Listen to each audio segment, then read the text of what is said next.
ഈ റോമിലിരിക്കുന്ന എല്ലാ പ്രിയപ്പെട്ടവർക്കും ദൈവത്തിനായ യേശു ക്രിസ്തുവിൻ്റെ സ്ഥിരമായ നാമത്തിൽ എൻ്റെ സ്നേഹവന്ദനങ്ങൾ ഞാൻ പ്രാരംഭമായിട്ട് അറിയിക്കുകയാണ്. ഇങ്ങനെ ഒരു ഇതിലേക്ക് എന്നെ ക്ഷണിച്ചതിൽ ഉള്ള സംഘാടകരോടുള്ള, അല്ലെങ്കിൽ ഈ റൂമിൻ്റെ പുറകിൽ പ്രവർത്തിക്കുന്ന എല്ലാവരോടുള്ള നന്ദിയും അറിയിക്കുന്നു. ഈ വിഷയം ഇത് എല്ലാവരും, മുസ്ലിങ്ങളടക്കം എല്ലാവരും അറിഞ്ഞിരിക്കേണ്ടുന്ന ഒരു കാര്യമാണ്. കാരണം നമ്മുടെ നാട്ടിലേക്കുള്ള സാധാരണക്കാരായ മുസ്ലിങ്ങൾ അവരൊന്നും ഇതിനെക്കുറിച്ച് ബോധവാന്മാരല്ല. ഒരു മതം മാത്രമായിട്ട് ഇസ്ലാം തങ്ങളുടെ മതമാണ്, തങ്ങൾ വിശ്വസിക്കുന്ന ദൈവം എന്നുള്ള നിലയിൽ അവരതിനെ കാണുന്നു, അങ്ങനെ പോകുന്നു. എന്നാൽ ഇതിനെക്കുറിച്ച് കൃത്യമായി മനസ്സിലാക്കി വെച്ചിരിക്കുന്ന ഇവരുടെ ഈ പണ്ഡിത സമൂഹം അവരാണ് എപ്പോഴും, അവർ ആകെ ഒരു 5% എങ്ങാനും വരുള്ളായിരിക്കും. പക്ഷെ ആ 5%മാണ് എപ്പോഴും ഈ 95%ത്തെയും നിയന്ത്രിക്കുന്നത്. അപ്പൊ അതുകൊണ്ട് എല്ലാവരും, നമ്മളും അറിയണം, അവരും എല്ലാവരും അറിയേണ്ടുന്ന ഒരു സംഗതിയാണ്. അപ്പൊ ഈ ഇസ്ലാമിക രാഷ്ട്ര സങ്കല്പത്തെക്കുറിച്ചും ഇസ്ലാമിക രാഷ്ട്രം സ്ഥാപിക്കാൻ വേണ്ടി ആ മതത്തിന്റെ അനുയായികൾ ലോകമെമ്പാടും നടത്തുന്ന പ്രവർത്തനങ്ങളെക്കുറിച്ചും സംസാരിക്കാനാണ് ഞാൻ താല്പര്യപ്പെടുന്നത്. ഇത് വളരെ വിശാലമായൊരു വിഷയമാണ്. അതുകൊണ്ട് ഇതിലെ ഓരോ കാര്യങ്ങളും എടുത്ത് വിശദീകരിച്ച് പറയാൻ എനിക്ക് സമയത്തിന്റെ പരിമിതിയുണ്ട്. എങ്കിലും അത്യാവശ്യം കാര്യങ്ങൾ ഇത് ഗ്രഹിക്കാൻ പറ്റത്തക്ക വിധത്തിൽ ഈ വിഷയത്തോട് ബന്ധപ്പെട്ട് ചില കാര്യങ്ങൾ നിങ്ങളുടെ ശ്രദ്ധയിൽ കൊണ്ടുവരാനാണ് ഞാൻ ശ്രമിക്കുന്നത്. ഇസ്ലാം എന്ന് പറയുന്ന ഈ മതത്തിനെ സാധാരണ എല്ലാവരും കരുതുന്നത് ക്രിസ്തുമതം പോലെ, ഹിന്ദുമതം പോലെ, ബുദ്ധമതം പോലെ, അല്ലെ സിഖ് മതം, നമുക്ക് പരിചയമുള്ള മറ്റു മതങ്ങൾ പോലെ ഒരു മതമായിട്ട് മാത്രമാണ്. പിന്നെ മറ്റു മതങ്ങളിൽ നിന്ന് വ്യത്യസ്തമായിട്ട് ഇതിന് ഒരു പൊളിറ്റിക്കൽ താല്പര്യം കൂടി ഉണ്ട് എന്നാണ് ഭൂരിഭാഗം പേരും ചിന്തിച്ചു വെച്ചിരിക്കുന്നത്. പക്ഷെ ആ ചിന്താഗതി വളരെ വലിയൊരു തെറ്റിദ്ധാരണയാണ്. കാരണം ഇസ്ലാം എന്ന് പറയുന്നത് ആത്യന്തികമായിട്ടൊരു പൊളിറ്റിക്കൽ എൻറ്റിറ്റിയാണ്. അതിൻ്റെ സത്ത എന്ന് പറയുന്നത്, അതിൻ്റെ ആന്തരിക ഘടന എന്ന് പറയുന്നത്, അതിൻ്റെ നിലനിൽപ്പ് എന്ന് പറയുന്നത് രാഷ്ട്രീയ അധികാരത്തിൽ അടിസ്ഥാനപ്പെടുത്തിയതാണ്. അതായത് ഈ ഐഡിയോളജിയെ മാത്രം നിലനിൽക്കുന്ന മറ്റ് ഐഡിയോളജികളെയൊക്കെ ഉന്മൂലനം ചെയ്ത് കളയുകയോ, അല്ലെങ്കിൽ ആ ഐഡിയോളജിയിൽ വിശ്വസിക്കുന്നവരൊക്കെ ഈ ഇസ്ലാമിന് കീഴിൽ രണ്ടാം തരം പൗരന്മാരായിട്ട് നിൽക്കുകയോ ചെയ്യുന്ന, അങ്ങനെ രണ്ടാം തരം പൗരന്മാരായി നിൽക്കാൻ തയ്യാറല്ലാത്തവരെ പീഡിപ്പിക്കുകയോ നാടുകടത്തുകയോ കൊല്ലുകയോ ഒക്കെ ചെയ്യുന്ന ഒരു പൊളിറ്റിക്കൽ ആശയ സംഹിതയായിട്ടാണ് ഇത് നിൽക്കുന്നത്.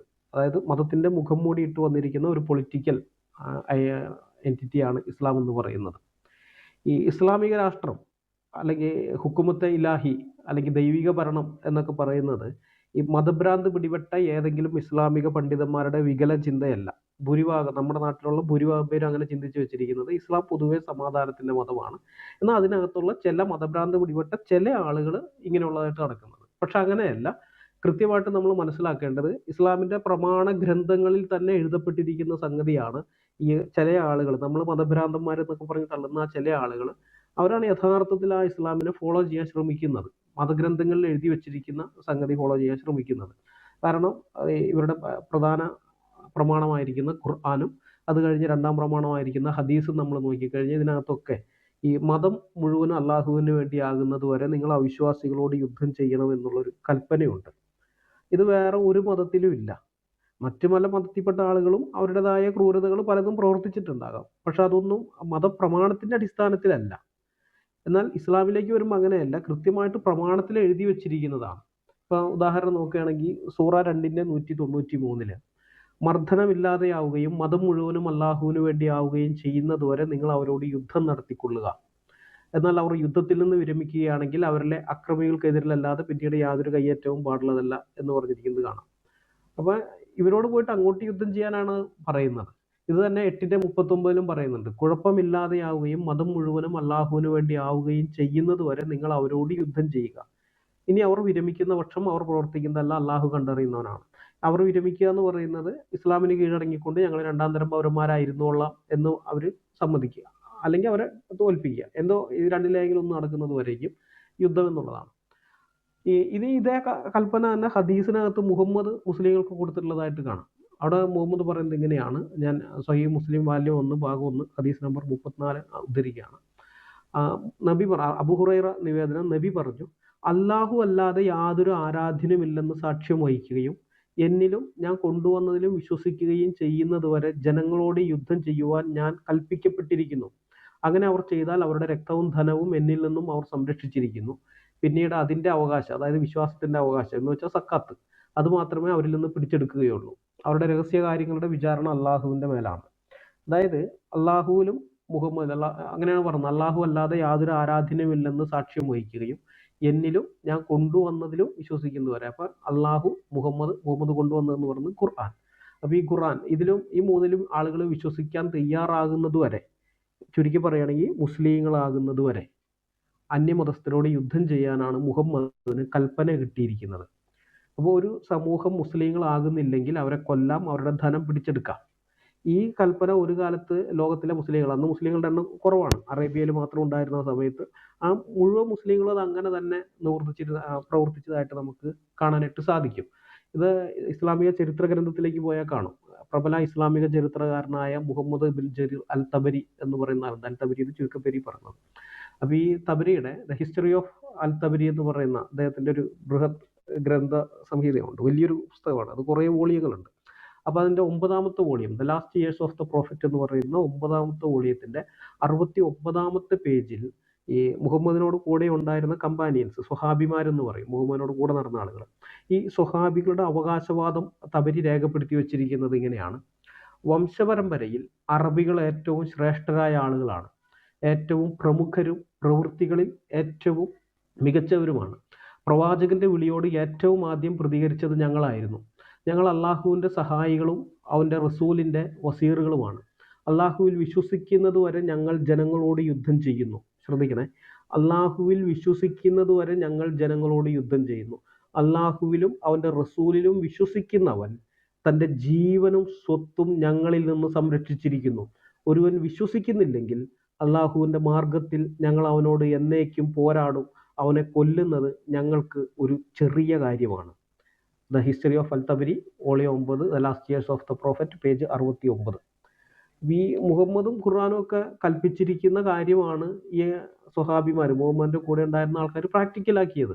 അതുകൊണ്ടാണ് അവർ പറയുന്നത് അള്ളാഹുവിൽ വിശ്വസിക്കാത്തവരോട് ഞങ്ങൾ യുദ്ധം ചെയ്യും, അവനെ കൊല്ലുന്നത് ഞങ്ങൾക്ക് ചെറിയൊരു കാര്യമാണെന്ന്. ഈ ഇസ്ലാം മതം രൂപം കൊണ്ടതിന് ശേഷമുള്ള ആദ്യത്തെ 3-4 നൂറ്റാണ്ടുകളിൽ ഓരോരോ രാജ്യങ്ങൾ പിടിച്ചെടുത്ത അവിടങ്ങളിൽ ഇസ്ലാം മതം പ്രചരിപ്പിക്കാൻ വേണ്ടി മാത്രം നിരപരാധികളായ ലക്ഷക്കണക്കിന് മനുഷ്യരുടെ രക്തം മുസ്ലിങ്ങൾ ഒഴുക്കിയിട്ടുണ്ട്. അത് ചരിത്ര വസ്തുതയാണ്. ചരിത്ര ഗ്രന്ഥങ്ങൾ, ഇസ്ലാമിക ചരിത്ര ഗ്രന്ഥങ്ങൾ പരിശോധിച്ചാൽ തന്നെ നമുക്കത് കാണാനായിട്ട് സാധിക്കും. ഇനി ഇസ്ലാമിക രാഷ്ട്രത്തിനകത്ത് അവർക്ക് അധികാരം കിട്ടി, ഒരു രാഷ്ട്രം സ്ഥാപിക്കപ്പെട്ട് കഴിഞ്ഞാൽ അവരെന്താണ് ചെയ്യുക എന്നുള്ള കാര്യം ഖുറാനിലുണ്ട്. ഖുറാൻ 63:8 പറയുന്നുണ്ട്. ഇതാണ് സൂറ 63:8. അവർ പറയുന്നു, ഞങ്ങൾ മദീനയിൽ മടങ്ങി ചെന്നാൽ കൂടുതൽ പ്രതാപമുള്ളവർ നിന്ദ്യരായുള്ളവരെ പുറത്താക്കുക തന്നെ ചെയ്യുമെന്ന്. അള്ളാഹുവിനും അവൻ്റെ ദൂതനും സത്യവിശ്വാസികൾക്കുമാകുന്നു പ്രതാപം, പക്ഷെ കപടവിശ്വാസികൾ കാര്യം മനസ്സിലാക്കുന്നില്ല. അപ്പോൾ ഇവിടെ അള്ളാഹു പറയാണ്, ഖുറാൻ്റെ അകത്ത് പറയാണ്, അള്ളാഹുവിനും അവൻ്റെ ദൂതനും സത്യവിശ്വാസികൾ എന്ന് വെച്ച് കഴിഞ്ഞാൽ അള്ളാഹുവിനും മുഹമ്മദിനും പിന്നെ മുസ്ലിങ്ങൾക്ക്, ഇവർക്കാണ് പ്രതാപം.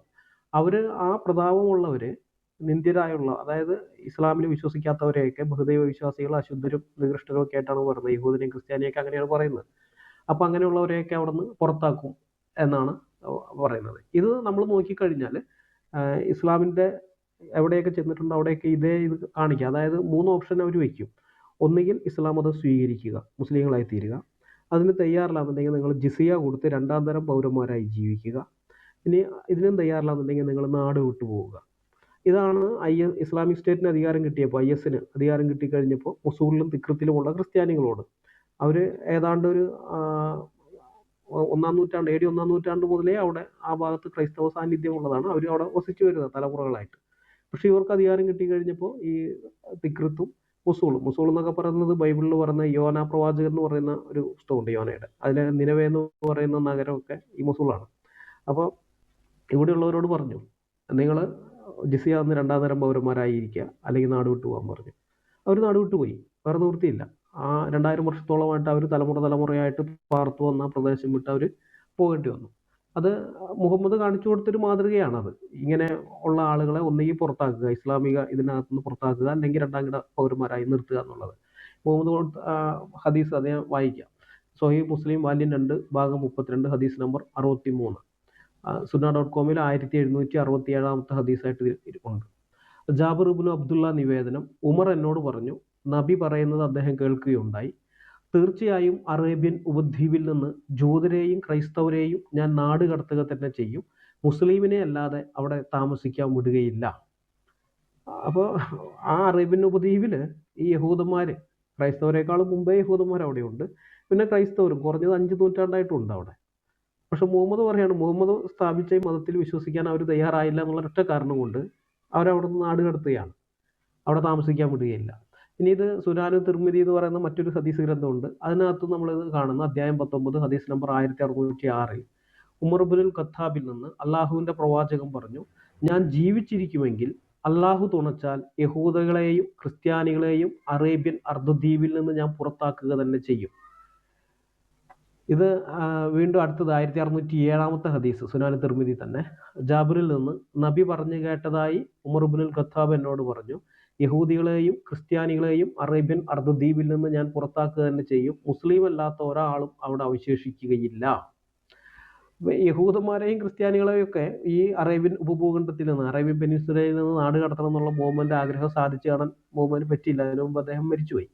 എന്നാൽ പിന്നീട് അധികാരത്തിലെത്തിയ മുഹമ്മദിന്റെ അമ്മായപ്പൻ ഉമർ, രണ്ടാമത്തെ ഖലീഫ ഉമർ എന്ത് ചെയ്തു? ഈ ക്രിസ്ത്യാനികളെ യഹൂദന്മാരെ അവിടെ നിന്ന് നാട് കടത്തി. ഞാൻ ആ ഹദീസ് വായിക്കാം. സഹീഹ് ബുഖാരി അധ്യായം 41 ഹദീസ് നമ്പർ 1047. ഇത് CN അഹമ്മദ് മൗലവിയുടെ തർജ്ജമയാണ്. ഇബ്നു ഉമർ പറയുന്നു, ഹിജാസിന്റെ മണ്ണിൽ നിന്ന് ജൂതന്മാരെയും ക്രിസ്ത്യാനികളെയും ഉമർ നാട് കടത്തി. ഖൈബർ കീഴടക്കിയപ്പോൾ ജൂതന്മാരെ അവിടെ നിന്ന് നാട് കടത്താൻ തിരുമേനി ഉദ്ദേശിച്ചിരുന്നു. തിരുമേനി ജയിച്ചടക്കിയപ്പോൾ ഭൂമി അള്ളാഹുവിൻ്റെതും അവന്റെ ദൂതന്റേതും മുസ്ലിങ്ങളുടേതുമായി തീർന്നു. തിരുമേനി ജൂതന്മാരെ പുറത്താക്കാൻ ആലോചിച്ചപ്പോൾ ആ ഭൂമി തങ്ങൾക്ക് തന്നെ ഉൽപ്പന്നത്തിന്റെ പകുതി പാട്ടം നിശ്ചയിച്ച് വിട്ടുതരണമെന്നും അവിടെ തന്നെ താമസിക്കാൻ അനുവദിക്കണമെന്നും ജൂതന്മാർ അപേക്ഷിച്ചു. നാം ഉദ്ദേശിക്കുന്ന കാലം വരേക്കും ഈ വ്യവസ്ഥയിന്മേൽ നിങ്ങൾക്കിവിടെ താമസിക്കാമെന്ന് തിരുമേനി അരുളി. പിന്നീട് തൈമ, അരിയ എന്നീ സ്ഥലങ്ങളിലേക്ക് ഉമർ നാട് കടത്തും വരെ അവരവിടെ താമസിച്ചു. ഇപ്പൊ ഈ ഹിജാസിന്റെ മണ്ണിൽ നിന്ന് ഈ ജൂതന്മാരെയും ക്രിസ്ത്യാനികളെയും ഉമർ നാട് കടത്തിയ ചരിത്രമാണ് ഇപ്പോൾ വായിച്ചു കേട്ടത്. ഏതാണ്ട് 1400 കൊല്ലങ്ങളായി അവിടേക്ക് പിന്നെ അമുസ്ലിങ്ങൾക്ക് പ്രവേശനം കിട്ടിയിട്ടേ ഇല്ല. ഈ പറയുന്ന ഈ മദീന എന്ന് പറയുന്നത് യഥാർത്ഥത്തിൽ യഹൂദന്മാരുടെ സ്ഥലമാണ്. യാത്രിബ് എന്നാണ് അതിന്റെ പഴയ പേര്. അത് യഹൂദ സെറ്റിൽമെന്റ് ആയിരുന്നു. അവിടെ ഇഷ്ടംപോലെ യഹൂദ കോളനികൾ ഉണ്ടായിരുന്നു.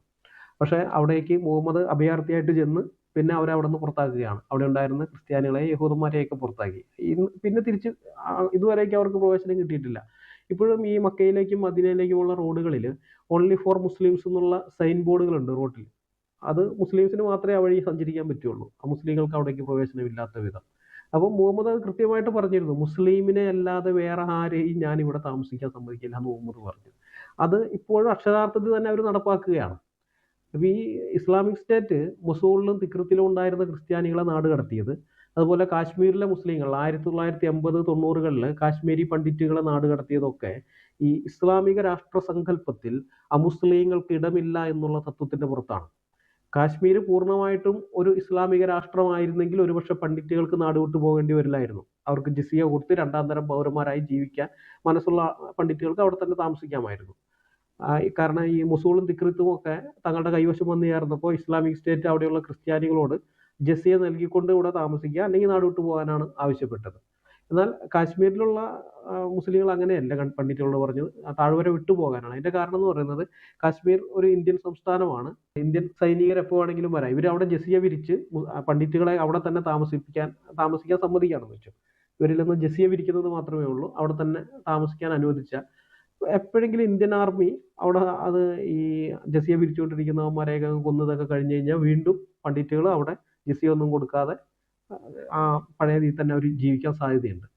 അപ്പോൾ അങ്ങനെ ഒരു അവസ്ഥ ഉണ്ടാകാതിരിക്കാനാണ് അവർ പറയുന്നത്. 1990 ജനുവരി 3-ാം വാരത്തിൽ കാശ്മീരിലെ പള്ളികളിലെ ഉച്ചഭാഷണികളിലൂടെ, അതായത് ഇന്നൊക്കെ നമ്മുടെയൊക്കെ പള്ളികളിൽ നമ്മുടെ അടുത്തൊക്കെ ഉള്ള മുസ്ലിം പള്ളികളിൽ നമ്മൾ കേൾക്കുന്നത് ബാങ്ക് കൊടുക്കുന്നത്, 5 നേരം നിസ്കാരത്തിന് ബാങ്ക് കൊടുക്കുന്നത്, ആ ബാങ്ക് കൊടുക്കുന്ന അത്തരം ഉച്ചഭാഷണികളിലൂടെ അനൗൺസ് ചെയ്തുകൊണ്ടിരുന്നത് ബാങ്കായിരുന്നില്ല, കാശ്മീരി ഇവിടെയുള്ള പണ്ഡിറ്റ് പുരുഷന്മാർ താഴ്വര വിട്ട് ഓടിപ്പോകണമെന്നുള്ളതായിരുന്നു. പുരുഷന്മാർ മാത്രം, സ്ത്രീകളെയൊക്കെ അവിടെ നിർത്തി, സ്ത്രീകളെയും കുട്ടികളെയും അവിടെ നിർത്തി അവരുടെ മറ്റെല്ലാം വസ്തുവകളെല്ലാം ഉപേക്ഷിച്ച് അവർ ഓടിപ്പോകണം എന്നുള്ളതാണ് ഈ അനൗൺസ്മെന്റ് നടന്നുകൊണ്ടിരുന്നത്. 1990 മുതൽ 4 ലക്ഷത്തിലധികം കാശ്മീരി ഹിന്ദുക്കളാണ് കാശ്മീരിൽ നിന്ന് ഇന്ത്യയുടെ പല ഭാഗങ്ങളിലേക്ക് പലായനം ചെയ്തത്.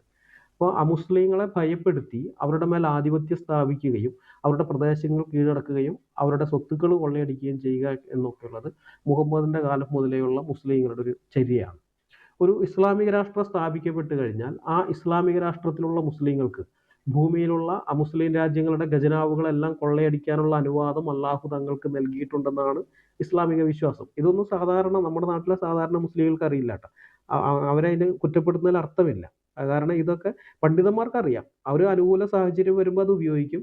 അനുകൂല സാഹചര്യം വരുന്നത് വരേക്കും അവർ കാത്തിരിക്കും. ചിലപ്പോൾ തലമുറകൾ പലത് കഴിയുന്നവരേക്കും കാത്തിരുന്നു വരും. പക്ഷെ അനുകൂല സാഹചര്യം എപ്പോഴും ഉണ്ടാവുന്നു അപ്പോൾ ഇത്തരം ഹദീസുകളൊക്കെ മുസ്ലിങ്ങളെ പഠിപ്പിച്ചിട്ട് നമ്മൾ ഇങ്ങനെയാണ് ചെയ്യേണ്ടതെന്ന് അവരെ പ്രബോധിപ്പിക്കും. അതുവരെ ഇതൊന്നും പറയില്ല. അപ്പൊ ഇന്നത്തെ കാലത്ത് നമ്മുടെ നാട്ടിലെ സാധാരണ മുസ്ലിങ്ങൾക്കൊക്കെ അറിയണമെന്നില്ല. അപ്പൊ ഇങ്ങനെ ഈ മറ്റുള്ളവരുടെ ഖജനാവുകളൊക്കെ കൊള്ളയടിക്കാമെന്നൊക്കെയുള്ള കൊള്ളയടിക്കാനുള്ള അനുവാദം അള്ളാഹു തങ്ങൾക്ക് തന്നിട്ടുണ്ടെന്നുള്ളത് ഇവരുടെ ആ വിശ്വാസത്തിന് ആധാരമായിരിക്കുന്നത് മുഹമ്മദ് കണ്ടു എന്ന് പറയപ്പെടുന്ന ഒരു സ്വപ്നമാണ്. ആ ഹദീസ് ഞാൻ വായിക്കാം. അബൂ ഹുറൈറ പറയുന്നു, തിരുമേനി അരുളി, ഉന്നത തത്വങ്ങൾ ഉൾക്കൊള്ളുന്ന വാക്യങ്ങളോടുകൂടിയാണ് അള്ളാഹു എന്നെ അയച്ചിരിക്കുന്നത്. അപ്രകാരം തന്നെ ശത്രുഹൃദയങ്ങളിൽ മുസ്ലിങ്ങളെക്കുറിച്ച് ഉടലെടുത്ത ഭയം എനിക്ക് സഹായകമായി തീർന്നിട്ടുമുണ്ട്. ഞാൻ ഒരിക്കൽ ഉറങ്ങിക്കിടക്കുമ്പോൾ ഭൂലോകത്തെ ഖജനാവുകളുടെ എല്ലാം താക്കോലുകൾ ഒരാൾ കൊണ്ടുവന്ന് എൻ്റെ കയ്യിൽ തന്നു. അബൂ ഹുറൈറ തുറന്നു പറയുകയാണ്, തിരുമേനി പൊയ്ക്കഴിഞ്ഞു എന്ന് വെച്ചാൽ മുഹമ്മദ് മരിച്ചു കഴിഞ്ഞു. മുഹമ്മദിന്റെ മരണശേഷമാണ് അബൂ ഹുറൈറ ഈ ഹദീസ് പറയുന്നത്.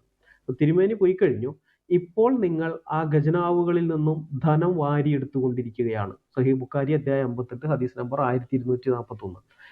ഇപ്പൊ നിങ്ങൾ ആ ഖജനാവുകളിൽ നിന്നും ധനം വാരിയെടുത്തുകൊണ്ടിരിക്കുന്നു പറയുന്നത് ഖലീഫമാരുടെ കാലത്ത് അബൂബക്കറിന്റെ ഇത് കഴിഞ്ഞല്ല. അബൂബക്കർ പിന്നെ അറേബ്യക്കകത്ത് മാത്രമാണ് ചെയ്തിരുന്നത്. ഉമറിന്റെ കാലം മുതൽ, രണ്ടാമത്തെ ഖലീഫ ഉമറിന്റെ കാലം മുതൽ അദ്ദേഹം ആണ് ആദ്യമായിട്ട് ഇന്ത്യയിലേക്ക് ഒരു സൈന്യത്തെ അയക്കുന്നത്. നമ്മുടെ ഇന്ത്യനെ ആക്രമിക്കാൻ. കേവലം മുഹമ്മദ് മരിച്ച് 5 കൊല്ലം തികയുന്നതിന് മുമ്പേ തന്നെ ഇന്ത്യയെ ആക്രമിക്കാൻ വേണ്ടി, ആക്രമിക്കാൻ മീൻസ് കൊള്ളയടിക്കാൻ ഇവിടെ കപ്പൽ വന്നിരുന്നു. 3 കപ്പലുകൾ ഇന്ത്യയിലേക്ക് അയച്ചു. ഒന്ന് ബോംബെക്ക് അടുത്ത് താനയിൽ ആണ് വരുന്നത്. അവിടുന്ന് കുറച്ച് ആൾക്കാരെയൊക്കെ പിടിച്ചടിമകളാക്കി കൊണ്ടുപോവുകയും ചെയ്തു, കൊള്ളയടിക്കുകയൊക്കെ ചെയ്തു. പിന്നെ അതുപോലെ തന്നെ അദ്ദേഹം റോമിനെ ആക്രമിക്കാൻ സൈന്യത്തെ അയക്കുന്നുണ്ട്. പിന്നെ ഈജിപ്തിനെ ആക്രമിക്കാൻ സൈന്യത്തെ അയക്കുന്നു, സിറിയനെ ആക്രമിക്കാൻ സൈന്യത്തെ അയക്കുന്നുണ്ട്, ഇസ്രായേലിനെ ആക്രമിക്കാൻ അയക്കുന്നുണ്ട്. ഇങ്ങനെ ചുറ്റുപാടുള്ള ആക്രമിക്കുകയും ഇതിനൊക്കെ ഇവരുടെ കീഴിലേക്ക് കൊണ്ടുവരികയും അവിടെ നിന്ന് കൊള്ളയടിച്ച് കിട്ടുന്ന ധനം മുഴുവൻ മദീനയിലേക്ക് വന്നുകൊണ്ടിരിക്കുകയും ചെയ്യുന്ന ആ ഒരു സന്ദർഭത്തിലാണ് അബൂ ഹുറൈറ ഈ ഹദീസ് പറയുന്നത്. അതായത് മുഹമ്മദ് ഒരിക്കൽ ഉറങ്ങിക്കിടക്കുമ്പോൾ മുഹമ്മദ് പറയുന്നതായിട്ട് ഇങ്ങനെ, ഞാൻ ഒരിക്കൽ ഉറങ്ങിക്കിടക്കുമ്പോൾ ഭൂലോകത്തെ ഖജനാവുകളുടെ എല്ലാം താക്കോലുകൾ ഒരാൾ കൊണ്ടുവന്ന് എൻ്റെ കയ്യിൽ തന്നു. അബൂ ഹുറൈറ തുറന്നു പറയുകയാണ്, തിരുമേനി പൊയ്ക്കഴിഞ്ഞു, ഇപ്പോൾ നിങ്ങൾ ആ ഖജനാവുകളിൽ നിന്ന് ധനം വാരിയെടുത്തുകൊണ്ടിരിക്കുകയാണ്. ഇതൊക്കെയാണ് ഈ ഉന്നതത്വങ്ങൾ ഉൾക്കൊള്ളുന്ന ഇതോടുകൂടെയാണ്, വാക്യങ്ങളോടുകൂടിയാണ് അള്ളാഹു എന്നെ അയച്ചിരിക്കുന്നത് എന്നൊക്കെ മുഹമ്മദ് പറയുന്നത്. ഈ ഖുർആനകത്തുള്ള ഉന്നതത്വങ്ങൾ എന്നൊക്കെ പറഞ്ഞ ഇതാണ്. മറ്റുള്ളവർ അധ്വാനിച്ച് സമ്പാദിച്ചു വെച്ചതൊക്കെ മുസ്ലിങ്ങൾക്ക് വാരിയെടുത്തു കൊള്ളാം എന്നുള്ളതാണ് അതിന്റെ ഉന്നതത്വം. ഇപ്പൊ ഒരു കാര്യം കൂടി ഇപ്പൊ വായിച്ചു കേട്ട ഇതിനകത്ത് മുഹമ്മദ് പറയുന്ന ഒരു സംഭവമുണ്ട്. ശത്രുഹൃദയങ്ങളിൽ മുസ്ലിങ്ങളെ കുറിച്ച് ഉടലെടുത്ത ഭയം തനിക്ക് സഹായകരമായി തീർന്നിട്ടുണ്ടെന്നാണ് മുഹമ്മദ് പറയുന്നത്. ഈ ശത്രു എന്ന് പറയുമ്പോൾ ഇസ്ലാമിനെ ആക്രമിക്കാൻ വരുന്ന ആൾക്കാരെ കുറിച്ചല്ല, ഇസ്ലാം ശത്രുപക്ഷത്ത് നിർത്തിയിരിക്കുന്ന ആൾക്കാരെ കുറിച്ചാണ് ഈ പറയുന്നത്. അതായത് യഹൂദൻ, ക്രിസ്ത്യാനി, ബഹുദൈവാരാധകൻ, വിഗ്രഹാരാധി, നിരീശ്വരവാദി, ഇസ്ലാം ഉപേക്ഷിച്ചവൻ എന്നൊക്കെ ഉള്ള ഒരു വലിയ കാറ്റഗറി ഉണ്ട്. ഇവരൊക്കെ അതായത് ചുരുക്കി പറഞ്ഞാൽ മുസ്ലിങ്ങളെ അല്ല ഇസ്ലാം ശത്രുപക്ഷത്താണ് നിർത്തിയിരിക്കുന്നത്. മുസ്ലിങ്ങളെ ശത്രുപക്ഷത്ത് നിർത്തിയെന്നല്ല ഞാൻ പറയുന്നത്. നമ്മുടെ നാട്ടിലെ സാധാരണ മുസ്ലിങ്ങളെ ഇതിനകത്ത് നിങ്ങൾ കുറ്റപ്പെടുത്തരുത്. അവർക്ക് ഇതിനെക്കുറിച്ച് വലിയ ധാരണയില്ല. പക്ഷെ പ്രമാണത്തിലേക്ക് പോയി കഴിയുമ്പോൾ ആ ഐഡിയോളജി മറ്റുള്ളവരെയൊക്കെ, ആ ഐഡിയോളജിയിൽ വിശ്വസിക്കാത്ത എല്ലാവരെയും ശത്രുപക്ഷത്താണ് നിർത്തിയിരിക്കുന്നത്. അപ്പോൾ അങ്ങനെയുള്ള ആളുകളെ അവരുടെയൊക്കെ ഉള്ളിൽ തന്നെക്കുറിച്ചുള്ള ഭയം ഉടലെടുത്തിരിക്കുകയാണ്. അവർ ദൂരെ എവിടെയെങ്കിലും കിടക്കുന്നവരായിരിക്കും, പക്ഷെ മുസ്ലിങ്ങളെ കുറിച്ച് കേൾക്കുമ്പോഴേ അവർ ഭയന്ന് ഉറക്കുമായിരുന്നു എന്നാണ് മുഹമ്മദ് പറയുന്നത്. അപ്പൊ ഇത് എത്ര ദൂരെ കിടക്കുന്ന ആളുകളാണ് മുഹമ്മദിന്റെ പേര് കേൾക്കുമ്പോൾ ഇങ്ങനെ ഭയന്ന് ഉറച്ചിരുന്നത് എന്നറിയാൻ വേറൊരു ഹദീസ് നമ്മൾ നോക്കണം. അതിങ്ങനെയാണ്. സഹീഹ് ബുഖാരി അധ്യായം 7 ഹദീസ് നമ്പർ 217 CN അഹമ്മദ് മൗലയുടെ തർജ്ജമയാണ്. ജാബിർ പറയുന്നു, തിരുമേനി അരുളി, 5 കാര്യങ്ങൾ എനിക്ക് അള്ളാഹു അനുവദിച്ചു തന്നിട്ടുണ്ട്. എനിക്ക് മുമ്പുള്ള ഒരു നബിക്കും അത് അനുവദിച്ചു കൊടുത്തിട്ടില്ല. 1 മാസം യാത്ര ചെയ്യേണ്ട ദൂരമുള്ള പ്രദേശങ്ങളിൽ താമസിക്കുന്നവർക്ക് പോലും എന്നെക്കുറിച്ച് ഭയം ജനിപ്പിച്ചു തന്നു. ഭൂമിയെ എനിക്ക് നമസ്കരിക്കാനുള്ള സ്ഥലമായും ശുചീകരിക്കാനുള്ള ഒരു വസ്തുവായും അള്ളാഹു അംഗീകരിച്ചു തന്നു. അതുകൊണ്ട് എൻ്റെ അനുയായികളിൽ ഏതെങ്കിലും ഒരാൾക്ക് നമസ്കാര സമയമെത്തിയാൽ പള്ളിയും വെള്ളം ഇല്ലെങ്കിലും അവൻ അവിടെ വെച്ച് നമസ്കരിക്കട്ടെ എന്നൊക്കെ പറയുന്നത് പിന്നെ വേറെ ഇതായിട്ട് വരികയാണ്. പക്ഷെ സ്റ്റാർട്ടിങ്ങിൽ തന്നെ പറയുന്നത് കേട്ടോ, 1 മാസം യാത്ര ചെയ്യേണ്ട ദൂരമുള്ള പ്രദേശങ്ങളിൽ താമസിക്കുന്നവർക്ക് പോലും എന്നെക്കുറിച്ച് ഭയം ജനിപ്പിച്ചു തന്നു. മുമ്പുള്ള പ്രവാചകന്മാർക്ക് ആർക്കും അനുവദിച്ചു കൊടുക്കാതെ തനിക്ക് മാത്രമുള്ള ഒരു 5 കാര്യങ്ങൾ പ്രത്യേകമായിട്ട് അനുവദിച്ചു തന്ന 5 കാര്യങ്ങളിൽ ഒന്നാമതായിട്ട് മുഹമ്മദ് പറയുന്നത് 1 മാസം യാത്ര ചെയ്യേണ്ടത്ര ദൂരമുള്ള പ്രദേശങ്ങളിൽ. 1 മാസം എന്ന് പറയുന്നത് നമ്മൾ നടക്കുന്ന വഴി മാത്രം എടുക്കുക, ഒട്ടകപ്പുറത്ത് പോകുന്നതൊന്നും വേണ്ട. അന്നത്തെ കാലത്ത് അന്ന് നടക്കലാണല്ലോ പ്രധാനമായിട്ടുള്ളത്. അപ്പോൾ കച്ചവട സംഘങ്ങളൊക്കെ നടക്കാന്ന് പറഞ്ഞാൽ ശരാശരി 50 കിലോമീറ്റർ ഒരു ദിവസം നടക്കുമായിരുന്നു. 50 കിലോമീറ്റർ. അപ്പോൾ അങ്ങനെ വരുമ്പോൾ അത് മരുഭൂമിയിലൂടെയൊക്കെയാണ് യാത്ര ചെയ്യുന്നതെങ്കിൽ മിക്കപ്പോഴും വൈകുന്നേരം സൂര്യൻ അസ്തമിച്ചതിന് ശേഷം രാത്രി കുറേ നടക്കും, പിന്നെ നേരം വെളുക്കാനാകുമ്പോൾ നടക്കും. പകരം എവിടെയെങ്കിലും അവർ വിശ്രമിക്കും, വല്ല മരുപ്പച്ചയോ മറ്റൊക്കെ കാണുമ്പോൾ വിശ്രമിക്കും, വീണ്ടും അങ്ങനെയൊക്കെ ഉള്ളതാണ്. അപ്പോൾ ശരാശരി അവരുടെ നടത്തം എന്ന് പറയുന്നത് ഒരു 50 കിലോമീറ്ററാണ്. എന്നാൽ യുദ്ധത്തിനൊക്കെ പോവുകയാണെന്നുണ്ടെങ്കിൽ അങ്ങനെയല്ല, അതിലും കൂടുതലാണ്. കാരണം ശത്രുക്കൾ ഇവരുടെ നീക്കം അറിയുന്നതിന് മുമ്പേ പെട്ടെന്ന് ആക്രമിക്കണമെന്നുള്ളത് 50 കിലോമീറ്ററിൽ കൂടുതൽ അവർ നടക്കും. പക്ഷെ നമ്മൾ ഏറ്റവും ചുരുങ്ങിയത് തന്നെ എടുക്കാം, 50 കിലോമീറ്റർ എന്നുള്ളത് എടുക്കാം. 50 കിലോമീറ്റർ എന്നുള്ള കണക്കെടുത്താൽ പോലും ഒരു മാസം ദൂരം, ഒരു മാസത്തെ വഴി ദൂരം, അല്ലെങ്കിൽ ഒരു മാസം യാത്ര ചെയ്യേണ്ട ദൂരം എന്ന് പറയുമ്പോൾ 1500 കിലോമീറ്റർ ആയി. 1500 കിലോമീറ്റർ അപ്പുറത്ത് കിടക്കുന്ന ആൾക്കാർക്ക് പോലും മുഹമ്മദ് എന്നുള്ള പേര് കേൾക്കുമ്പോഴേ ഭയം ഉണ്ടായിരുന്നു എന്ന് പറയുമ്പോൾ നിങ്ങൾ ആലോചിച്ച് നോക്കിയാൽ ഇവർ ചെയ്തു കൂട്ടിയ ക്രൂരതകൾ എങ്ങനെയായിരുന്നു. ജനങ്ങളെയൊക്കെ ഏത് വിധത്തിലാണ് ഇവര് ടോർച്ചർ ചെയ്തിരുന്നത്, ഇവരുടെ കീഴിലേക്ക് വരുന്നവരെ എന്തൊക്കെയാണ് ചെയ്തിരുന്നത്. അത്രമാത്രം ഭയം. മുഹമ്മദ് പറഞ്ഞു മറ്റു ഒരു നബിക്കും ഇല്ലാത്ത ഇതാണത്, എനിക്ക് മുമ്പുള്ള ഒരു നബിക്കും അനുവദിച്ചു കൊടുത്തിട്ടില്ല എന്ന് പറഞ്ഞിട്ട് ഒന്നാമത് പറയുന്നതാണ്, ഒരു മാസം യാത്ര ചെയ്യേണ്ടത്ര ദൂരമുള്ള പ്രദേശങ്ങളിൽ താമസിക്കുന്നവർക്ക് പോലും എന്നെക്കുറിച്ച് ഭയം ജനിപ്പിച്ചു തന്നു എന്ന്. അപ്പൊ ഇങ്ങനെയൊക്കെയുള്ള 1500 കിലോമീറ്റർ അപ്പുറത്ത് കിടക്കുന്ന ആൾക്കാർ, അങ്ങനെയുള്ള ആൾക്കാർക്ക് പോലും ഭയം ഉണ്ടാക്കി. അങ്ങനെ ആ വിധത്തിലാണ് മുഹമ്മദ് അറേബ്യ തന്റെ കീഴിലേക്ക് കൊണ്ടുവരുന്നത്. അങ്ങനെ ഉണ്ടാക്കിയെടുത്ത ഇസ്ലാമിക രാഷ്ട്രത്തിനകത്ത് അതിനകത്ത് മറ്റുള്ളവരോടുള്ള ഇടപെടലുകൾ എങ്ങനെയാണ്, ഇത് തന്നെയാണ് മറ്റു പല ഇടങ്ങളിലേക്ക്. ഇപ്പൊ ഇന്ത്യയുടെ ചരിത്രമൊക്കെ പറയുമ്പോൾ നമ്മൾ ഞെട്ടിപ്പോകുന്ന വിധത്തിലുള്ള ക്രൂരതകളാണ് ഇവിടെയൊക്കെ കാണിച്ചിട്ടുള്ളത്. ഈ ഇസ്ലാമിക രാഷ്ട്രം ഉണ്ടാക്കിയെടുക്കാൻ വേണ്ടി ഈ അമുസ്ലിങ്ങളെയോ അല്ലെങ്കിൽ അമുസ്ലിം രാജ്യങ്ങളെയൊക്കെ മുസ്ലിങ്ങൾ ആക്രമിക്കുന്ന ഈ പ്രക്രിയക്ക് പറയുന്ന പേരാണ് ജിഹാദ് എന്നുള്ളത്.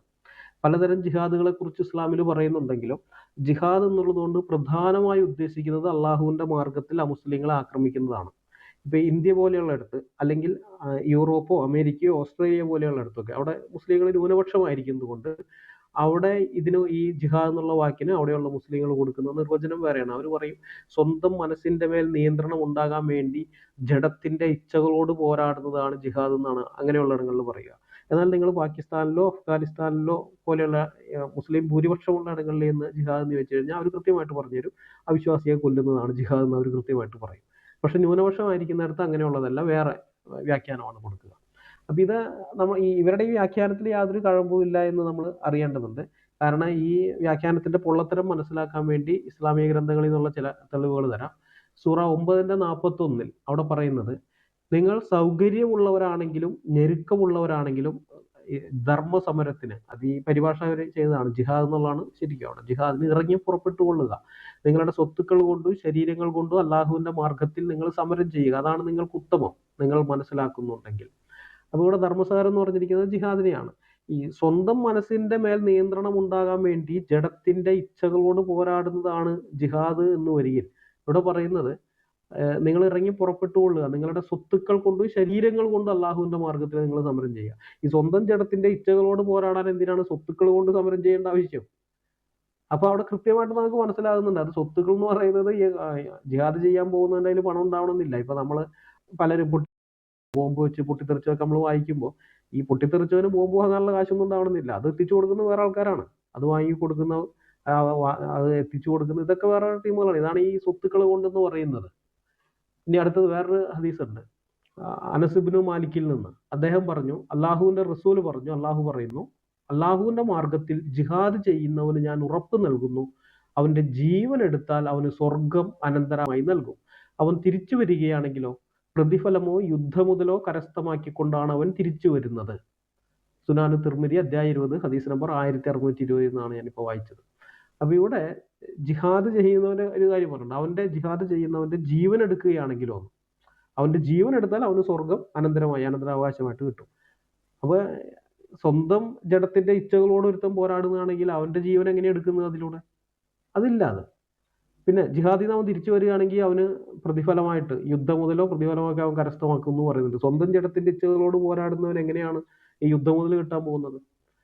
അപ്പൊ ഇത് കൃത്യമായിട്ട് നമുക്ക് മനസ്സിലാകുന്നുണ്ട്, ഇവർ ഈ പറയുന്ന വെളുപ്പിക്കാൻ വേണ്ടി വെക്കുന്ന വ്യാഖ്യാനമൊന്നുമല്ല, കൃത്യമായിട്ട് അവിശ്വാസികളുമായിട്ടുള്ള യുദ്ധം തന്നെയാണത്, യുദ്ധമായിട്ടുള്ള കാര്യം തന്നെയാണ് ഇത് പറഞ്ഞിരിക്കുന്നത്.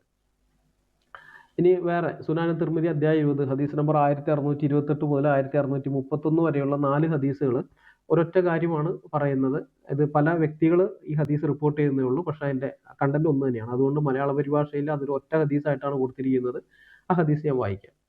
സയ്യിദ് ഇബ്നു ഖാലിദിൽ ജുഹനിയിൽ നിന്ന് അള്ളാഹുവിന്റെ പ്രവാചകം പറഞ്ഞു, അള്ളാഹുവിന്റെ മാർഗത്തിൽ ഒരു യോദ്ധാവിനെ ആരെങ്കിലും ഒരുക്കി അയച്ചാൽ അവൻ യുദ്ധം ചെയ്തു.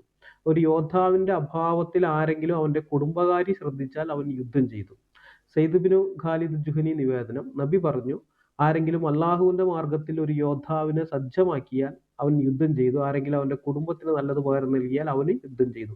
സ്വഹീഹ് മുസ്ലിം വാല്യം 3 ഭാഗം 33 ഹദീസ് നമ്പർ 135 136. അപ്പൊ ഈ സ്വന്തം മനസ്സിന്റെ മേൽ നിയന്ത്രണം ഉണ്ടാകാൻ വേണ്ടി ഈ ജഡത്തിന്റെ ഇച്ഛകളോട്, ജഡികേച്ഛകളോട് പോരാടുന്നതാണ് ജിഹാദ് എന്ന് വരികിൽ എന്തിനാണ് അങ്ങനെയുള്ള ഒരാളെ ഒരുക്കി അയക്കേണ്ട ആവശ്യം? ഇവിടെ അതാണ് മുഹമ്മദ് പറയുന്നത്. ഈ ജിഹാദിന് വേണ്ടി ഒരുത്തരെ ഒരുക്കി അയക്കുകയാണെങ്കിൽ അവനും യുദ്ധത്തിൽ പങ്കെടുത്തു എന്നാണ് പറയുന്നത്. മാത്രമല്ല, അങ്ങനെ പോയവന്റെ കുടുംബകാര്യങ്ങൾ ആരെങ്കിലും നോക്കിയാൽ, അവന്റെ കുടുംബത്തിന്റെ കാര്യങ്ങൾ, ആ യോദ്ധാവിന്റെ അഭാവത്തിൽ അവന്റെ കുടുംബകാര്യം ഒരാൾ ശ്രദ്ധിക്കുകയാണെങ്കിൽ അവനും യുദ്ധത്തിൽ പങ്കെടുത്തു. ഈ സ്വന്തം ജഡത്തിന്റെ ഇച്ഛയ്ക്ക് വേണ്ടി ഒരുത്തൻ പോരാടുമ്പോൾ അവന്റെ കുടുംബകാര്യം മറ്റാൾ നോക്കേണ്ട ആവശ്യം എന്താണ്? അപ്പൊ ഇങ്ങനെയൊക്കെയുള്ള ഇനിയുണ്ട് കുറെ, ഞാൻ സമയത്തിന്റെ പരിമിതി കൊണ്ട് കുറച്ച് മാത്രമേ നിങ്ങളുടെ മുമ്പാകെ കൊണ്ടുവരുന്നുള്ളൂ. അപ്പൊ ഇത്തരം ഹദീസുകളിൽ നിന്ന് നമുക്ക് വ്യക്തമായിട്ട് മനസ്സിലാകും, ഖുർആൻ ആയത്തുകളിൽ നിന്ന് മനസ്സിലാകും, ഇവരുടെ ഈ വെളുപ്പിക്കൽ വ്യാഖ്യാനം അത് യാതൊരു വിലയില്ലാത്തതാണ്. ഈ പാകിസ്ഥാനിലോ അല്ലെങ്കിൽ അഫ്ഗാനിസ്ഥാനിലോ ബംഗ്ലാദേശിലോ സിറിയയിലോ ഈജിപ്തിലോ ഒക്കെ ഉള്ള മുസ്ലിങ്ങൾ പറയുന്ന ജിഹാദ് എന്ന് പറഞ്ഞാൽ അന്യമതസ്ഥരെ ആക്രമിക്കലാണെന്ന് പറയുന്ന ആ വ്യാഖ്യാനമാണ് ശരിയെന്ന് നമുക്ക് മനസ്സിലാവും. ഇനി വേറൊരു കാര്യം കൂടിയുണ്ട്. സിനാന് തിർമിദി അധ്യായം 20 ഹദീസ് നമ്പർ 1637. ഉഖ്ബത്ത് ഇബ്നു ആമീറുൽ ജുഹനിയിൽ നിന്ന് അള്ളാഹുവിന്റെ പ്രവാചകൻ പറഞ്ഞു, അള്ളാഹു ഒരേ അമ്പ് കൊണ്ട് 3 ആളുകളെ സ്വർഗത്തിൽ പ്രവേശിപ്പിക്കും. നല്ല പ്രതിഫലം മോഹിച്ചുകൊണ്ട് അത് ഉണ്ടാക്കിയവൻ, അത് എറിഞ്ഞവൻ, അതിന് സഹായിച്ചവൻ. തിരുമേനി പറഞ്ഞു, നിങ്ങൾ അമ്പ് എറിയുകയും വാഹനമേറ്റുകയും ചെയ്തു കൊള്ളുക. എന്നാൽ അമ്പ് എറിയുന്നതാണ് വാഹനമേറ്റുന്നതിനേക്കാൾ എനിക്കിഷ്ടം. ഒരു മുസ്ലിമിന്റെ വിനോദങ്ങളൊക്കെ നിഷ്ഫലമാണ്. വില്ലു കുലച്ച് അമ്പ് എറിയുന്നത്, തന്റെ കുതിരയെ പരിശീലിപ്പിക്കുന്നതും തന്റെ വീട്ടുകാരിയുമായി സല്ലപിക്കുന്നതും ഒഴികെ അതൊക്കെ സഫലമാണ്. ഇപ്പൊ ഒരേ അമ്പ് കൊണ്ട് 3 ആളുകൾക്ക് പ്രതിഫലം കിട്ടുമെന്നാണ് മുഹമ്മദ് പറഞ്ഞത്. അതായത് ജിഹാദിന് വേണ്ടിയുള്ളതാണ് ഇത് എന്നറിഞ്ഞ് ആ അമ്പ് ഉണ്ടാക്കിയ ഒരു മുസ്ലിമിന്, പിന്നെ ആ അമ്പ് ഈ ശത്രുവിനെതിരെ, അള്ളാഹുവിന്റെ ശത്രുവിനെതിരെ അമ്പ് എയ്ത ആൾക്ക് പിന്നെ ആ അമ്പ് ചെയ്യാൻ വേണ്ടി അയാളുടെ കയ്യിലേക്ക് ആ അമ്പ് എത്തിച്ചു കൊടുത്തു. അതായത് ഈ ഉണ്ടാക്കിയ ആളിൽ നിന്ന് അത് വാങ്ങി മറ്റേ ആൾക്ക് സമ്മാനമായിട്ട് അല്ലെങ്കിൽ ദാനമായിട്ട് അത് കൊടുക്കുന്നയാൾ, സ്പോൺസർ ചെയ്യുന്ന ആൾ. അപ്പൊ ഈ 3 കൂട്ടർക്ക്, ഒറ്റ അമ്പ് കൊണ്ട് 3 കൂട്ടർക്ക് പ്രതിഫലം. ഈ ജഡമോഹങ്ങൾക്കെതിരെയുള്ള മനസ്സിന്റെ പോരാട്ടമാണ് ജിഹാദെങ്കിൽ ഈ അമ്പിന്റെ ആവശ്യം എന്താണ്? കുതിരയെ പരിശീലിപ്പിക്കേണ്ട ആവശ്യം എന്താണ്? അതിന്റെ ഒന്നും ആവശ്യമില്ലല്ലോ. സ്വന്തം ജഡത്തിന്റെ ഇച്ഛകളോട് പോരാടാൻ വേണ്ടി ഒരാൾ സ്വയം ഉള്ള പോരാട്ടത്തിലാണെങ്കിൽ. അപ്പൊ ജിഹാദ് എന്ന് പറഞ്ഞാൽ ഒരു മുസ്ലിം ആയുധമെടുത്ത് അമുസ്ലിങ്ങൾക്കെതിരെ പോരാടുന്നതാണ്, അല്ലാതെ മനസ്സിന്റെ നിയന്ത്രണത്തിലാക്കാൻ ശ്രമിക്കുന്ന ഒന്നുമല്ല. അതും പറയുന്നുണ്ട്, അതില്ലെന്ന് ഞാൻ പറയുന്നില്ല. ഒരിടത്ത് പറയുന്നുണ്ട്, നിങ്ങൾ ജിഹാദ്, നിങ്ങളുടെ സ്വന്തം ശരീരത്തിനോട് ജിഹാദ് ചെയ്യണം എന്ന് പറയുന്ന ഒരു ഹദീസ് ഉണ്ട്, ഇല്ലെന്ന് പറയുന്നില്ല. പക്ഷെ അതിനെയാണ് ഇവരെപ്പോഴും പ്രൊമോട്ട് ചെയ്ത് കാണിക്കുന്നത് നമ്മുടെ മുമ്പാകെ. നബി പറഞ്ഞിട്ടുണ്ട് ഇതാണ് ജിഹാദ്. അതല്ല ജിഹാദ്, അത് പല ജിഹാദുകളിൽ ഒന്ന് മാത്രം. ഏറ്റവും പ്രധാനപ്പെട്ട ജിഹാദ് എന്ന് പറയുന്നത് അള്ളാഹുവിന്റെ മാർഗത്തിൽ അവിശ്വാസികൾക്കെതിരെ യുദ്ധം ചെയ്യുന്നത് തന്നെയാണ്. ഈ ഇബിൻ ഹജർ അൽ അസ്കലാനി എന്ന് പറയുന്ന ഒരു ഇസ്ലാമിക പണ്ഡിതനുണ്ട്.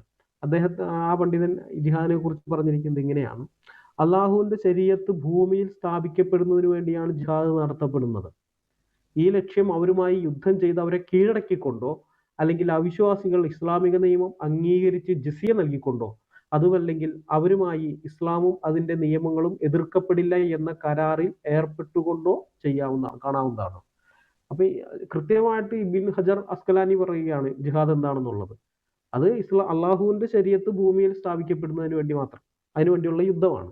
അല്ലെങ്കിൽ ഇസ്ലാമിക അള്ളാഹുവിന്റെ ഭരണം, ഹുക്കുമത്തെ ഇലാഹി, ദൈവിക ഭരണം ഭൂമിയിൽ സ്ഥാപിക്കുന്നതിന് വേണ്ടിയുള്ളതാണ്, അതിനു വേണ്ടിയുള്ളതാണ്. അപ്പൊ ആ ലക്ഷ്യം അതൊന്നിയിൽ യുദ്ധം ചെയ്ത് അവരെ കീഴടക്കുക, അല്ലെങ്കിൽ അവിശ്വാസികൾ ഇസ്ലാമിക നിയമം അംഗീകരിച്ച് ജിസിയ നൽകിക്കൊണ്ട് ദിമ്മികളായി, 2ാം തരം പൗരന്മാരായി ഞങ്ങൾ കഴിഞ്ഞുകൊള്ളാം എന്ന് പറഞ്ഞ് അവരതിന് കീഴടങ്ങുകയോ, അതല്ലാന്നുണ്ടെങ്കിൽ ഇപ്പൊ അങ്ങനെ കീഴടക്കാൻ പറ്റുന്നില്ലെങ്കിൽ കരാറിൽ ഏർപ്പെട്ടുകൊണ്ട്, അതായത് ഞങ്ങൾ മുസ്ലിങ്ങളെ ആക്രമിക്കുകയില്ല എന്ന് പറഞ്ഞുകൊണ്ട് ഒരു കരാറിൽ ഏർപ്പെട്ടുകൊണ്ട് ഇങ്ങനെയൊക്കെ ഈ ജിഹാദ് ചെയ്യാമെന്നാണ് അദ്ദേഹം പറയുന്നത്. അപ്പൊ അതൊന്ന് ചിന്തിച്ചു നോക്കണം. ഇതൊരു മതത്തിന്റെ അകത്തുള്ള പ്രമാണങ്ങളാണ് ഇതൊക്കെ. ഒരു മതം എന്ന് പറയുന്ന സ്പിരിച്വാലിറ്റിക്കല്ലേ പ്രാധാന്യം കൊടുക്കേണ്ടത്, ആത്മീയതയ്ക്കല്ലേ പ്രാധാന്യം കൊടുക്കേണ്ടത്. ഈ ഭൂമിയിൽ ഭരണം ഉണ്ടാക്കുന്നതിന് വേണ്ടിയിട്ടാണോ മതം ഉള്ളത്? അതിന് രാഷ്ട്രീയ പാർട്ടികൾ ഇഷ്ടം പോലെ ഉണ്ടല്ലോ. മതം എന്ന് പറയുന്നത് അവന്റെ ആത്മീയ കാര്യങ്ങൾക്ക് വേണ്ടിയുള്ളതായിരിക്കണം. പക്ഷെ ഇസ്ലാമിലേക്ക് വരുമ്പോൾ കാണുന്നത് ആത്മീയ കാര്യങ്ങളല്ല. അത് ഞാൻ പറഞ്ഞ ആത്മീയതയുടെ മുഖം മൂടിയിട്ട ഒരു പൊളിറ്റിക്കൽ എൻറ്റിറ്റിയാണിത്. അത് ആത്മീയതയുടെ മുഖംമൂടിയിട്ട് നമ്മളതങ്ങ് കാണുന്നതുകൊണ്ട് ഇത് ഒരു മതം, മറ്റു മതങ്ങളെ പോലെ ഒരു മതം എന്ന് കാണുന്നത് അങ്ങനെയല്ല. ഇതിന്റെ പ്രമാണങ്ങളുടെ ഉള്ളിലേക്ക് നമ്മൾ ഇറങ്ങി ചെന്ന് പരിശോധിച്ചാൽ കാണും മറ്റുള്ള എല്ലാ മതവിശ്വാസങ്ങളെയും ഇതിന്റെ കീഴിലാക്കി രണ്ടാം തരം പൗരന്മാരാക്കി നിർത്തുക. ഒന്നുകിൽ അവരെ കൺവേർട്ട് ചെയ്യുക, അല്ലെങ്കിൽ കൺവേർട്ട് ചെയ്യാൻ താല്പര്യമില്ലാത്തവർ രണ്ടാം തരം പൗരന്മാരാക്കി അവരുടെ മേൽ ആധിപത്യം ചെലുത്തിക്കൊണ്ട് നിലനിൽക്കുന്ന ഒരു സംഗതിയായിട്ടാണ് ഇത് വരുന്നത്. ഇത് ഇവർ പറയും പ്രതിരോധത്തിന് വേണ്ടിയുള്ളതാണ് യുദ്ധം എന്നൊക്കെ പറയാറുണ്ട്. മുഹമ്മദ് ഒക്കെ ചെയ്ത യുദ്ധം പ്രതിരോധത്തിന് വേണ്ടിയാണ്. അങ്ങനെയൊന്നുമല്ല, പ്രതിരോധത്തിനൊന്നുമല്ല. പ്രതിരോധത്തിന് വേണ്ടി ചെയ്ത ആകെ രണ്ടേ രണ്ട് യുദ്ധങ്ങളേ ഉള്ളൂ. ഇസ്ലാമിന്റെ മൊത്തം ചരിത്രം നോക്കിയാൽ രണ്ടേ രണ്ട് യുദ്ധങ്ങളേ ഉള്ളൂ. ബാക്കിയുള്ളത് മുഴുവൻ അങ്ങോട്ട് കയറിയുള്ള ആക്രമണമാണ്.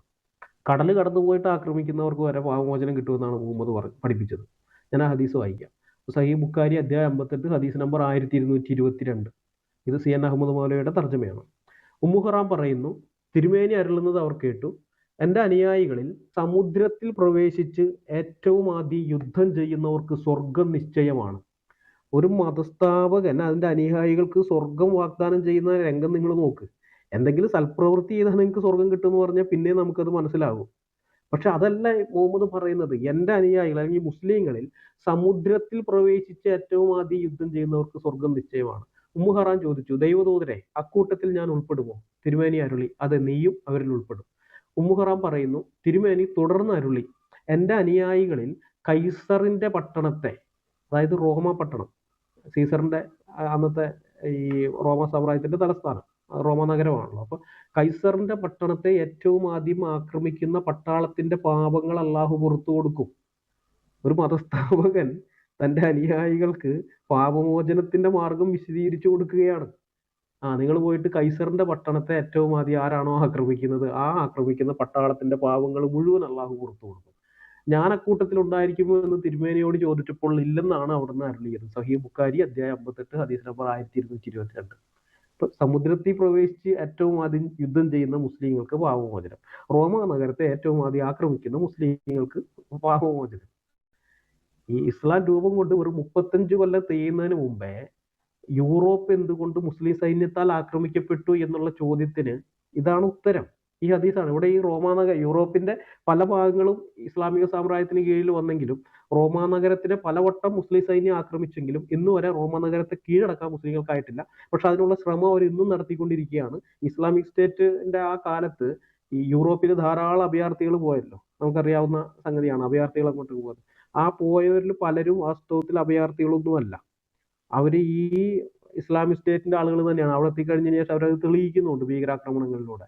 അപ്പൊ ഈ റോമാ നഗരത്തെ കീഴടക്കുക എന്ന് പറയുന്ന ഈ റോമാ നഗരം എന്ന് പറയുമ്പോൾ മനസ്സിലാക്കണം, ഇത് കേവലം റോമാ സാമ്രാജ്യത്തിന്റെ തലസ്ഥാനം മാത്രമല്ല, മുഹമ്മദിന്റെ കാലത്ത് ഇത് കത്തോലിക്ക സഭയുടെ ആസ്ഥാനം കൂടിയായിരുന്നു. പിന്നീടാണ് ഈ വത്തിക്കാനായത്. വത്തിക്കാൻ ആവുന്നതിന് മുമ്പ് അത് റോമാ നഗരമാണ്. റോമാ സിറ്റി തന്നെയായിരുന്നു അവരുടെ ആസ്ഥാനം, റോമൻ കത്തോലിക്ക സഭയുടെ ആസ്ഥാനം. അപ്പോൾ രാഷ്ട്രീയപരമായിട്ട് റോമ സാമ്രാജ്യത്തെയും കീഴടക്കുക, മതപരമായി കത്തോലിക്ക സഭയുടെ മേലാധിപത്യം ചെലുത്തുക എന്നുള്ളതാണ്. ഈ രണ്ട് ലക്ഷ്യത്തിലാണ് മുഹമ്മദ് പറഞ്ഞത് റോമ നഗരത്തെ ആക്രമിക്കുന്നവർക്ക് അള്ളാഹു പാവം പുറത്തു കൊടുക്കും എന്നൊക്കെ പറഞ്ഞത്. ഇനി റോമിനെ മാത്രമല്ല, നമ്മുടെ ഇന്ത്യനെ ആക്രമിക്കുന്ന കാര്യത്തിൽ അതിലും മുഹമ്മദ് പറയുന്നുണ്ട് പാവങ്ങൾ അവരെ പുറത്തു കൊടുക്കുന്നുള്ളത്, നരകത്തിൽ നിന്ന് മോചിക്കുമെന്ന്. ഇത് സുനാൻ അന്നസായി വോളിയം 1 ബുക്ക് 25 ഹദീസ് നമ്പർ 3175 അള്ളാഹുവിന്റെ ദൂതൻ പറഞ്ഞു, എൻ്റെ സമുദായത്തിൽപ്പെട്ട 2 വിഭാഗം ആളുകളെ അള്ളാഹു നരകത്തിന്റെ തീച്ചൂടിൽ നിന്ന് മോചിപ്പിക്കും. ഒന്ന് ഇന്ത്യയെ ആക്രമിക്കുന്ന ആളുകൾ, 2 മറിയമിന്റെ മകൻ ഈസയോടൊപ്പമുള്ള ആളുകൾ. അപ്പൊ നമ്മുടെ ഇന്ത്യയെ ആക്രമിക്കും. ഇന്ത്യ എന്ന് പറയുന്നത് അന്നത്തെ ഇന്ത്യയാണ്. മുഹമ്മദിന്റെ കാലത്ത് ഹിന്ദ് എന്ന് പറയുന്ന ഭൂവിഭാഗമാണ്. അതായത് സിന്ധു നദിയുടെ ഇപ്പുറത്തുള്ള മൊത്തം ഭൂഭാഗത്തെയാണ്. അല്ലാണ്ട് ഇന്നത്തെ നമ്മുടെ 1947 ആഗസ്റ്റ് 15 ഇന്ത്യ മഹാരാജ്യത്തെ ഉദ്ദേശിച്ചിട്ടല്ല, മൊത്തം ഭൂപ്രദേശമാണ്. അപ്പൊ അന്ന് മുതലേ ഞാൻ പറഞ്ഞില്ലേ, മുഹമ്മദ് മരിച്ച് 5 കൊല്ലം തികയുന്നതിന് മുമ്പേ ഇന്ത്യയെ ആക്രമിക്കാൻ വേണ്ടി ഉമർ സൈന്യത്തെ അയച്ചിട്ടുണ്ട്. അയച്ചത് എന്തുകൊണ്ടാണെന്ന് വെച്ച് കഴിഞ്ഞാൽ ഈ ഹദീസൊക്കെ ഉള്ളത് കൊണ്ടാണ്. അതുപോലെ തന്നെ ഉമർ റോമിനെ ആക്രമിക്കാൻ വേണ്ടി സൈന്യത്തെ അയച്ചു. ഇതേപോലെ തന്നെയാണ് കോൺസ്റ്റാന്റിനോപ്പിളിനെ, തുർക്കിയുടെ തലസ്ഥാനം കുസ്തന്തീനോസ് എന്നാണ് പറയുന്നത്. അതിനെ ആക്രമിക്കാൻ വേണ്ടിയിട്ടും അതിന്റെ കാര്യത്തിലും പറയുന്നുണ്ട് മുഹമ്മദ് ഇതേപോലെ. അതിനെ ആക്രമിച്ച് കീഴടക്കുന്ന സൈന്യമായിരിക്കും ഇസ്ലാമിന്റെ ചരിത്രത്തിലെ ഏറ്റവും മികച്ച സൈന്യം. അതിനേക്കാളും എത്ര വലിയ സൈന്യം പിൽക്കാലത്ത് ഉണ്ടായെന്ന് പറഞ്ഞാലും ഈ ഒരു സൈന്യത്തിന് അത് തുല്യമാവുകയില്ല. അതിന്റെ കമാൻഡറും അതുപോലെ തന്നെ ഇസ്ലാമിന്റെ ചരിത്രത്തിലെ ഏറ്റവും മികച്ച കമാൻഡർ അവനായിരിക്കും എന്ന് പറഞ്ഞിട്ടുണ്ട്. ഈ ഒരു ഹദീസ് മുഹമ്മദ് പറഞ്ഞതുകൊണ്ട് പിന്നീട് ഓരോരോ തലമുറയിലും ഇഷ്ടംപോലെ ആളുകൾ ഈ കോൺസ്റ്റാന്റിനോപ്പിളിനെ ആക്രമിക്കാനായിട്ട് പോയിട്ടുണ്ട്. കാരണം ഏതാക്രമണത്തിലാണ് അത് കീഴടങ്ങാന്ന് പറയാൻ പറ്റില്ലല്ലോ. അപ്പോൾ അങ്ങനെ കീഴടക്കപ്പെട്ട് കഴിഞ്ഞാൽ ആ കീഴടങ്ങിയ സൈന്യം ഇസ്ലാമിന്റെ ചരിത്രത്തിലെ ഏറ്റവും മികച്ച സൈന്യമായിട്ട് അള്ളാഹുവിന്റെ ബുക്കിൽ ഇടം പിടിക്കും. ആ ഒരൊറ്റ ഇതിന് വേണ്ടിയിട്ട് തന്നെ ഇഷ്ടം പോലെ ആളുകൾ അത് തുടർമാനമായിട്ട് ആ തുർക്കി ഇങ്ങനെ ആക്രമണം, തുർക്കിയുടെ നേരെ, തുർക്കിയല്ല അന്ന് കോൺസ്റ്റാന്റിനോപ്പിളാണ്, കോൺസ്റ്റാന്റിനോപ്പിളിന് നേരെ ആക്രമണം വന്ന് അവസാനമാണ് 1542 മുഹമ്മദ് രണ്ടാമൻ ഇത് പിടിച്ചെടുക്കുന്നത്. അതിന് മുമ്പുള്ള കാലത്ത് ഏകദേശം 700 വർഷത്തോളം കാലം തുടർമാനം, 700 ചില്ലാൻ വർഷം തുടർമാനമായിട്ട് ഈ കോൺസ്റ്റാന്റിനോപ്പിളുകാരെ ആക്രമണം ഉണ്ടായിട്ടുണ്ട്. പലവട്ടം ഉപരോധങ്ങൾ, മാസങ്ങളോളം ഉപരോധത്തിലൊക്കെ ഇട്ടിട്ടുണ്ട് ഈ നഗരത്തിനെ. ഇതൊക്കെ നമുക്കിത് കാണാനായിട്ട് സാധിക്കും.